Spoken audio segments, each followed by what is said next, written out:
This is going to be a video tutorial on how to enable or disable notifications in the Opera web browser. I will be using a desktop PC for this.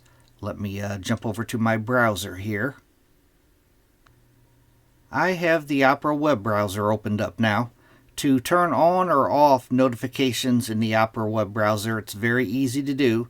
First thing you want to do is go off to the upper left-hand corner, and you want to click on the red O. Then you want to go down toward the bottom and click on Settings. Now on the pane off to the left-hand side here, you want to click on Privacy and Security.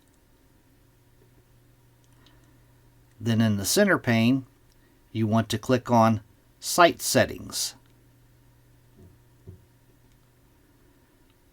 And right here, Notifications. You want to click on Notifications. By default, it's probably set to Sites can ask to send notifications. You could toggle on the middle one, which is Use Quieter Messaging, which I guess you won't get as many notifications. And the bottom one here, if you toggle on this bottom one, don't allow sites to send notifications. That is how you enable or disable notifications in the Opera web browser. Thanks for watching.